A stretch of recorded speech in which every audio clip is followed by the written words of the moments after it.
de Psaume chapitre 133.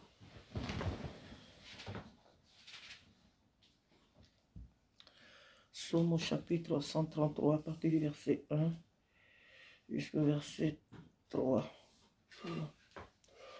Le psaume 133 dit: Cantique des degrés de David. Voici, oh, qu'il est agréable, qu'il est doux pour des frères de demeurer ensemble.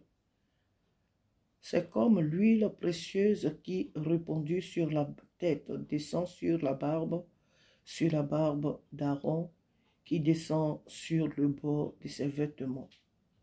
C'est comme la rosée de Hermon, qui descend sur les montagnes de Sion, car c'est là que l'Éternel envoie la bénédiction, la vie pour l'éternité. Amen.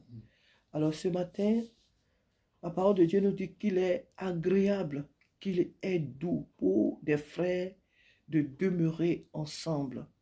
Nous vivons dans un monde de division, nous vivons dans un monde de confusion, nous vivons dans un monde de conflits et tout ce que nous voyons autour de nous. Ceux mêmes qui se disent être unis, quand tu les regardes en leur sein, ils sont aussi divisés. Divisés pourquoi? Parce qu'ils ne sont pas dans la vérité.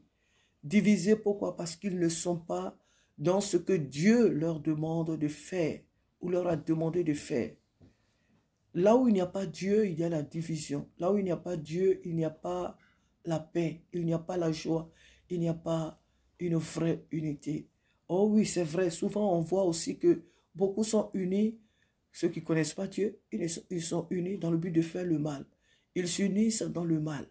Ils s'unissent pour faire le mal. Mais ici, ce matin, nous, en tant que peuple de Dieu, le Seigneur dit voici, oh, qu'il est agréable, qu'il est doux pour des frères de demeurer ensemble. De demeurer ensemble. Ce n'est pas seulement le fait de marcher ensemble, mais de demeurer ensemble. La demeure, le vivre ensemble. Le désir de Dieu est que son peuple vive ensemble, même si les lieux géographiques peuvent nous séparer, même si on peut être éloignés les uns des autres. Mais le désir de Dieu est que son Église demeure ensemble. Et demeurer ensemble veut dire regarder dans la même direction, avoir les mêmes objectifs, avoir les mêmes priorités, avoir la même vision. Demeurer ensemble, pourquoi? Demeurer ensemble pour être fort. Demeurer ensemble pour être fort. Alléluia. Nous disons souvent l'union fait la force. Dieu désire que son Église soit une Église qui demeure ensemble. La Bible nous dit dans les Actes des Apôtres que les apôtres, ils étaient chaque jour ensemble, assidus dans la prière. Ils partageaient le repas dans les maisons. Ils faisaient tout ensemble. Et c'est dans cette unité-là que le Saint-Esprit aussi les a visités dans la chambre haute. Là où les enfants de Dieu sont ensemble, que font-ils? Ils adorent Dieu, ils prient, ils jeûnent, ils parlent de ce qui est bon, ils parlent de Dieu, ils parlent de ce qui est constructif. Il y a la présence de Dieu, ils vivent la présence de Dieu. Et là où les enfants de Dieu se retrouvent, c'est là que Dieu apporte non seulement ses bénédictions, mais c'est là qu'il apporte aussi sa vision. C'est là qu'il apporte aussi ce qu'il doit faire, les projets qu'il a. C'est là que Dieu amène sa pensée. C'est là que Dieu se révèle. C'est là que Dieu se révèle. La Bible nous dit que nous sommes la lumière du monde. Nous sommes le sel de la terre. Et donc l'Église, lorsqu'elle demeure ensemble dans cette unité, Dieu lui communique sa pensée. Dieu lui communique ses projets. Et lorsqu'elle reçoit la pensée de Dieu, alors elle marche en fonction de cette pensée à travers le monde. Le désir de Dieu que nous demeurons ensemble. Dieu ne veut pas que son Église soit divisée. Dieu ne veut pas que chacun regarde à son nombril. Chacun regarde, moi, mon Église, moi, mon ministère. Aujourd'hui, le fait de parler du ministère est devenu banal. J'ai mon ministère, j'ai un ministère. Et le ministère, nous l'avons pris pour quelque chose de, je ne sais pas, de... Bon, peut-être qu'on ne le réalise pas, mais ça devient finalement banal, avoir un ministère. Avoir un ministère. Et puis, bon, dans un autre sens aussi, on pense qu'avoir le ministère, c'est ça qui est le plus important. Mais est-ce que ceux qui n'ont pas de ministère, parce que quand nous disons souvent parler des ministères, on va parler du ministère d'apôtres, des prophètes, des docteurs, de je ne sais pas, d'évangélistes et tous ces ministères, c'est de ça que nous parlons. Au-delà de tout ce que nous voyons, il y a d'autres choses dans la vie chrétienne que Dieu nous demande. Tu peux être ton apôtre, tu peux être ton évangéliste ou pasteur ou quoi. Mais si tu n'es pas dans la voie de Dieu, tu n'es pas dans la pensée de Dieu, devant Dieu, tu ne fais rien de bon. Que le frère qui est là dans l'église, qui était une simple sœur, qui vient là tous les dimanches, mais qui dans sa maison se recroquait à intercéder pour l'église, intercéder pour l'œuvre de Dieu à travers le monde. Dieu veut que nous demeurons ensemble d'abord pour que ce lien de fraternité puisse nous amener à regarder dans sa direction. Alléluia. Que ce lien d'amour puisse nous amener à regarder dans sa direction. Dieu est un. Le Père, le Fils et le Saint-Esprit. Ils sont un et un seul. Ils ont agi sur ces trois formes que nous connaissons, mais nous devons savoir que c'est la même personne, c'est le même Dieu. Il n'y a pas de Jésus à part, il n'y a pas de Dieu à part, ni le Saint-Esprit à part.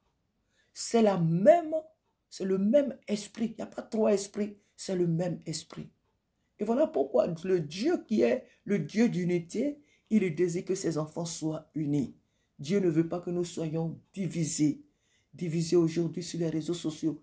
On se critique, on se dévalorise, on s'entre-déchire, on s'humilie, on fait toutes sortes de choses aujourd'hui. L'église de Jésus-Christ, il n'y a plus de secret. Un pasteur tombe, nous sommes les premiers à le déchirer sur les réseaux sociaux. Nous sommes les premiers à le rabaisser, oubliant que cet homme ou cette femme a une alliance avec Dieu et que le Dieu qu'il a appelé ne l'a pas abandonné.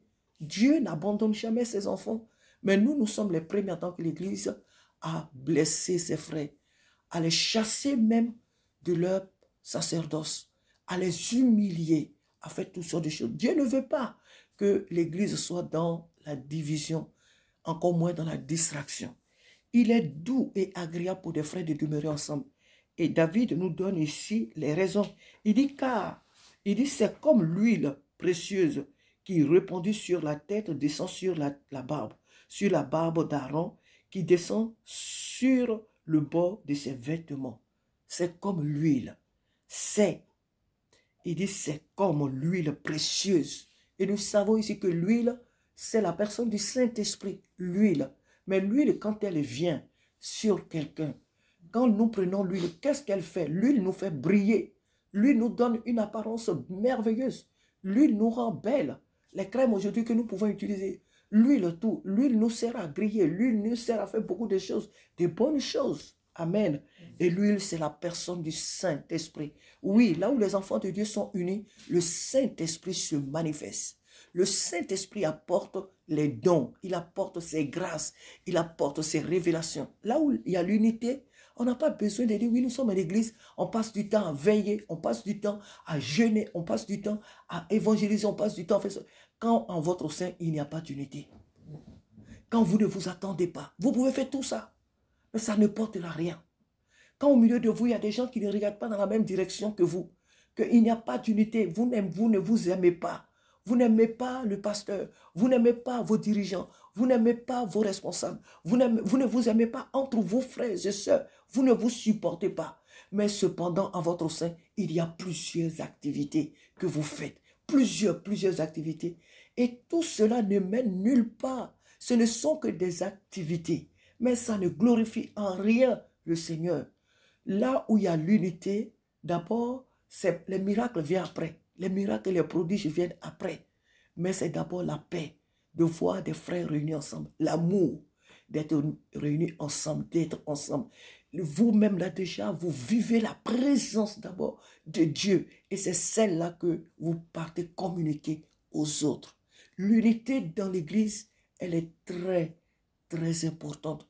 On n'en parle souvent pas, mais il faut comprendre que l'unité est plus que les prophéties qu'on peut donner, est plus que les évangélisations que nous pouvons faire, est plus que les miracles et les prodiges qu'on peut opérer. Ne soyons pas des chrétiens que Dieu utilise et que plus tard il va dire, je ne t'ai jamais connu. Toi, je ne t'ai jamais connu. Arrête-toi de moi. Non, non, non. Parce qu'il y a des personnes que le Seigneur, c'est vrai, utilise. C'est son nom. Ils font des grandes croisades. Des morts ressuscitent. Des malades sont guéris. Des miracles sont faits. Mais si vous n'êtes pas dans l'unité, un jour Jésus dira, je ne t'ai jamais connu. Arrête-toi de moi. Retirez-vous de moi, vous qui commettez l'iniquité. Et que cela ne soit pas ce matin notre part. Que nous ayons cette unité, que nous ayons cette intimité avec le Saint-Esprit, que nous soyons unis, des chrétiens unis. Et être unis veut dire quoi? Se supporter les uns les autres, porter les fardeaux les uns des autres, s'aimer les uns les autres, s'aimer réellement, se supporter. C'est ça l'unité.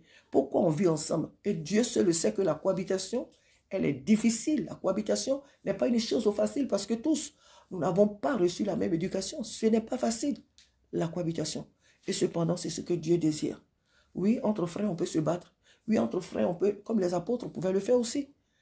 On pouvait avoir beaucoup de divergences sur certains sujets, mais on revenait toujours ensemble. Pourquoi? Parce que le fait d'être ensemble, le fait de regarder dans la même direction, les ramenait toujours au même objectif, à la même direction. Dieu veut que l'Église que nous sommes, nous soyons unis pour qu'il apporte sa bénédiction qui est ici, son esprit qui est ici le symbole de l'huile. Il dit c'est comme la rosée de l'Hermon. L'Hermon qui descend sur les montagnes de Sion, car c'est là que l'Éternel envoie la bénédiction, la vie pour l'éternité.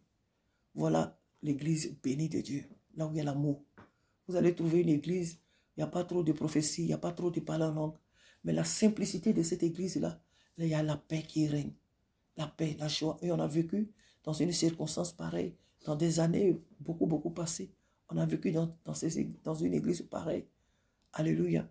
Que Dieu nous aide ce matin à être une église unie, à être une famille unie. Aimons-nous les uns les autres. Ne soyons pas de ceux-là qui critiquons les frères. Aujourd'hui, les réseaux sociaux sont devenus aujourd'hui les moyens pour certaines personnes.